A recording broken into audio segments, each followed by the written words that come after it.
Bien amigos, avanzamos en Buscadores y vamos a recibir al primer invitado de la tarde. Se trata del Ministro de Trabajo y Seguridad Social, el señor Pablo Mieres. ¿Cómo anda, ministro? ¿Qué tal? Gracias por atendernos.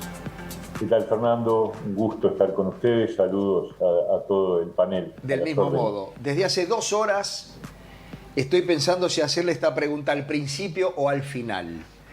Si la hago al final, la gente va a querer saber de qué se trata y entonces voy a crear un halo de misterio que no es nada serio. Entonces se la voy a hacer al principio. ¿También usted quiere que venga Suárez a Nacional? Ya me imaginaba que iba a preguntar eso. Sí, obvio.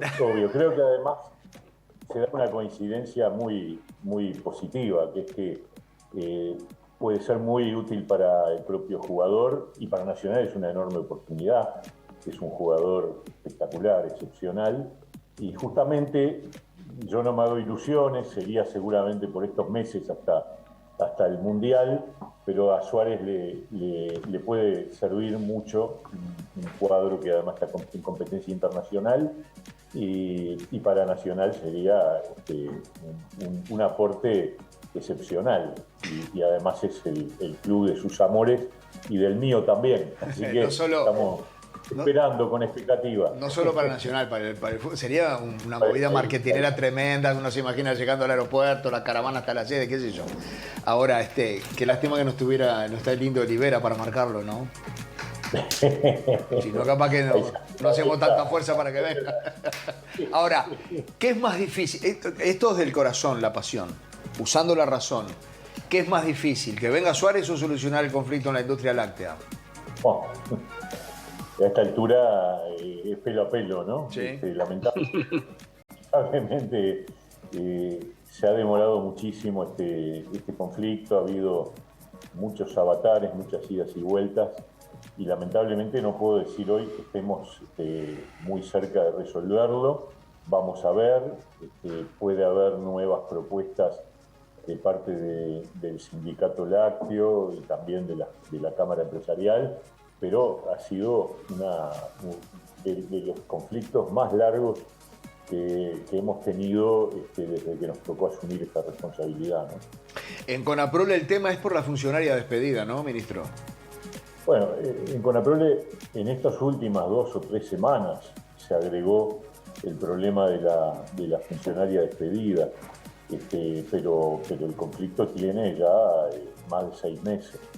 Y hubo un momento en donde el tema ya no era la negociación salarial, sino el alcance de la cláusula de paz que va junto al resto de las cláusulas del convenio. El acuerdo salarial estaba muy avanzado, yo diría que estaba prácticamente establecido, y el problema es que no hubo acuerdo sobre la cláusula de paz. Después vino esta decisión de Conaprole de despido, que le agrega un nuevo factor de dificultad al debate. Un debate además salpicado por algunos anuncios que por ahora no se han concretado, pero que realmente me sorprendieron mucho, particularmente llamémosle advertencia o amenaza de la Federación de Trabajadores de Industria Láctea de ir a las embajadas de los países a los que Uruguay le vende leche, no sé a efectos de qué, de advertir sobre atrasos en los compromisos exportadores. Yo creo que eso no tiene, yo no conozco antecedentes. El otro día uno de los dirigentes sindicales decía que había algún antecedente. Yo creo que ahí él estaba refiriéndose a un caso bien distinto, que fue cuando una empresa peruana se retiró del Uruguay. Pero acá estamos hablando de ir a generar ruido en las relaciones comerciales internacionales y la verdad me parece de muy mal gusto y de muy poco compromiso con el país. Afortunadamente eso no se ha concretado, pero tampoco se ha bajado de cartel, sigue estando ahí. Me parece que son formas de ejercer las acciones en un conflicto que rechazamos radicalmente, ¿no? ¿Ve lejos una solución, ministro? Yo siempre tengo que estar trabajando para lograr un acercamiento y para encontrar fórmulas. Se han dicho cosas que no son ciertas, como por ejemplo que que el Poder Ejecutivo no ha presentado propuestas, hemos presentado numerosas propuestas.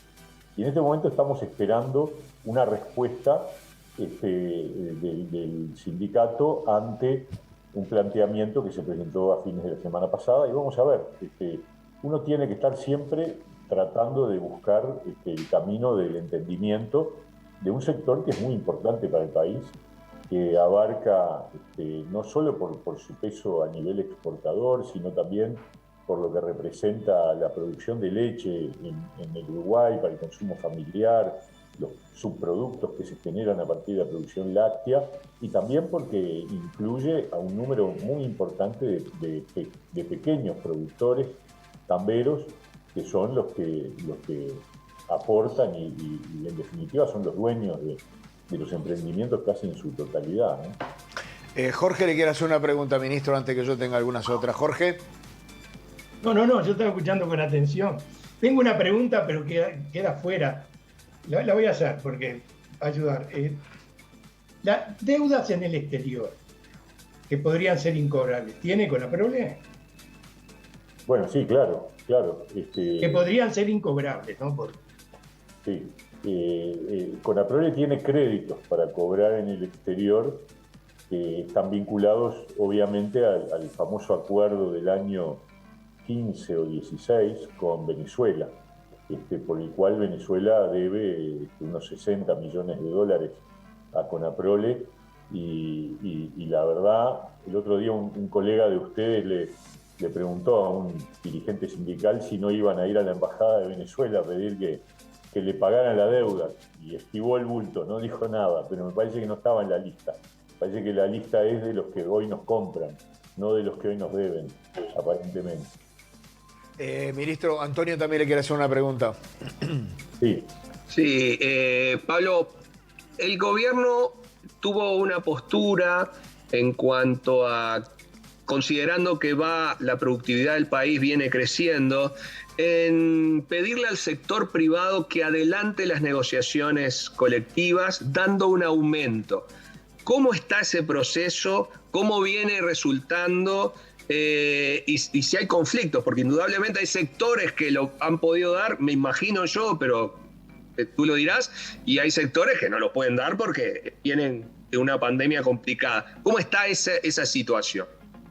Está muy buena la pregunta porque me lleva a... Primero, me retrotrae al momento en que el gobierno, ante un empuje inflacionario que en el momento que hicimos los anuncios estaba fuerte. Reconozco que de allí a ahora ha habido una estabilización del IPC, es decir, los últimos 2-3 meses el IPC se ha comportado, o sea, la inflación se ha comportado similar al mes equivalente del año pasado. O sea, la inflación volvió a un cauce de estabilidad, pero en un nivel ciertamente más alto del que existía antes de ese empuje inflacionario. Pero en ese momento nosotros entendimos que era necesario tomar algunas medidas para evitar que ese empuje afectara de manera muy fuerte al bolsillo de la gente, de los trabajadores y de los jubilados. Por eso anunciamos en abril que a partir del 1 de julio de este año, es decir, está rigiendo justo a partir de este mes, hubiera un adelanto a cuenta tanto de salarios públicos como de jubilación. En el caso de los salarios públicos es de un 2%, en el caso de las jubilaciones es un 3%. Y también allí le dijimos al sector privado, en donde obviamente nosotros no podemos tomar decisiones de manera unilateral, que sugeríamos que hubiera reuniones para ver si era posible adelantar el correctivo por inflación para aquellos acuerdos que establecieran que ese correctivo recién se iba a disparar en julio del año próximo. A ver si se podía adelantar a este año o dividir en dos, es decir, un correctivo este año sin perjuicio del que ocurriría el año que viene. Eso fue traducido en la reapertura de unas 88 mesas que tenían esta solución, es decir, correctivo por inflación para dentro de un año. Y a esta altura todavía quedan algunas pocas mesas que no han cerrado las negociaciones, pero el resultado es un poquito más de la mitad de los trabajadores que estaban comprendidos en esas mesas alcanzaron un acuerdo con sus empleadores para adelantar el correctivo por inflación a este año, en modalidades variadas, o todo el correctivo en julio, o en 2 cuotas, o a diciembre, pero en todo caso, alrededor de unos 130.000 trabajadores de 250 fueron los que van a obtener un adelanto del correctivo por inflación. El resto no fue posible. Obviamente, como tú bien decís, hay una gran heterogeneidad de situaciones, hay sectores que se han recuperado más rápido. De hecho, el resto porque lo bueno a decir es que la ronda del Consejo de Salarios, la novena, fue sobre 650.000 trabajadores.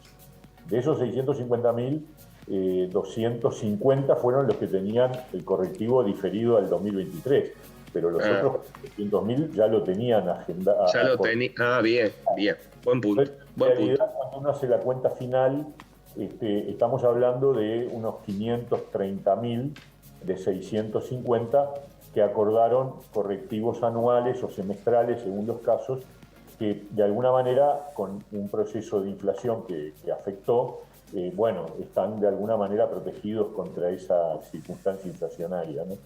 Ese es el panorama. Ministro, muy bien. Hace un tiempo el Estado firmó un convenio con COFE, celebrado creo por todas las partes, porque todas las partes quedaron conformes.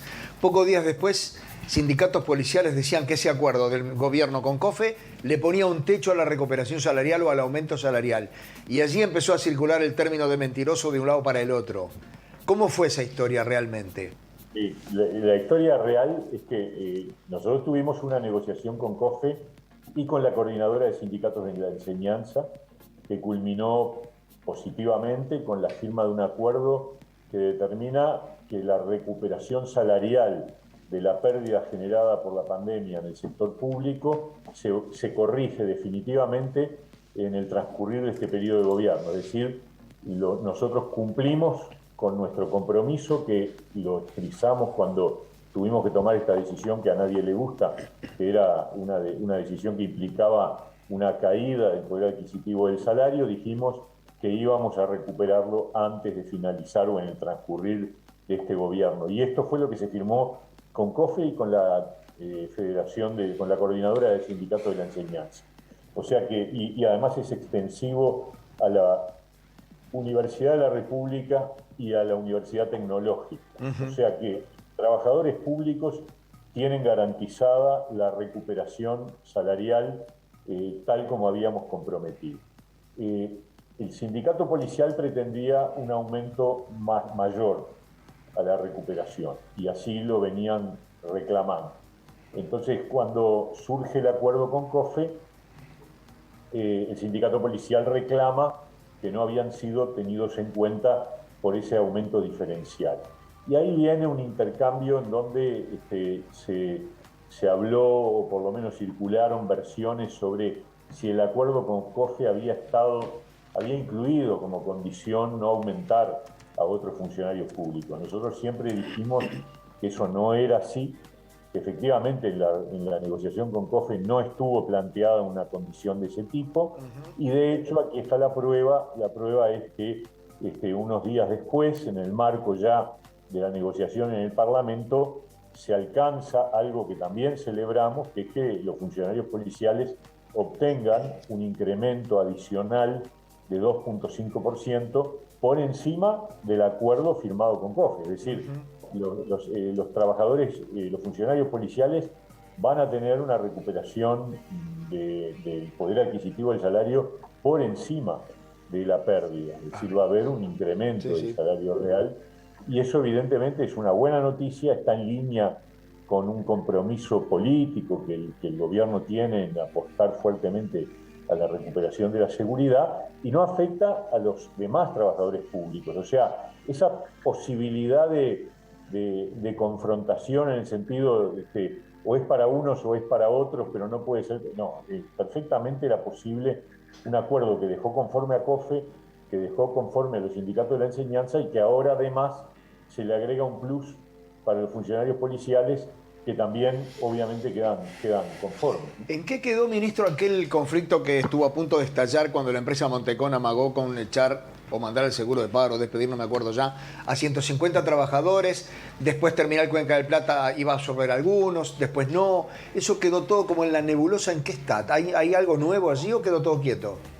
Eso se resolvió con dos acuerdos. Un acuerdo entre la empresa Montecón y su sindicato y otro acuerdo entre el gobierno y el sindicato portuario.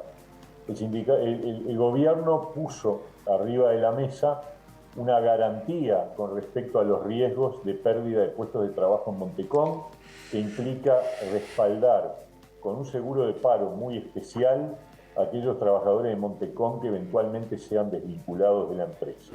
Hasta el momento, lo que ha habido es unos 110 trabajadores que fueron a seguro de paro por suspensión, no por despido. Pero en el caso de que se convierta en despido, el gobierno les proporciona un seguro de paro especial con un nivel de ingresos excepcionalmente alto y con la expectativa adicional de que en el caso de tanto de ANP, la Administración Nacional de Puertos, como de Terminal Cuenca del Plata, es decir, la empresa que opera en plataforma de contenedores, pueda incorporar a esos trabajadores en la medida que Terminal Cuenca del Plata incrementa su actividad y por lo tanto necesita más trabajadores.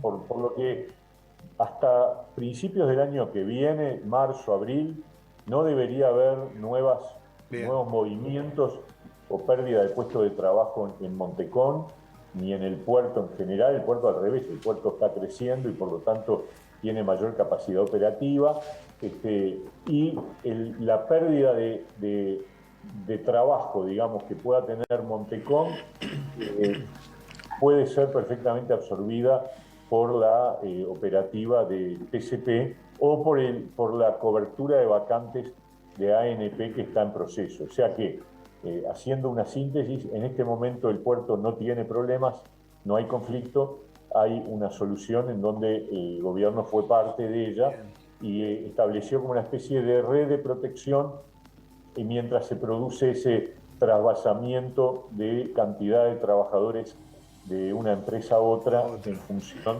de una modificación en la estructura de distribución de los servicios entre las distintas empresas portuarias. ¿Es cierto que los conflictos que se le hacen a este gobierno son más duros que los que se le hacían al gobierno anterior?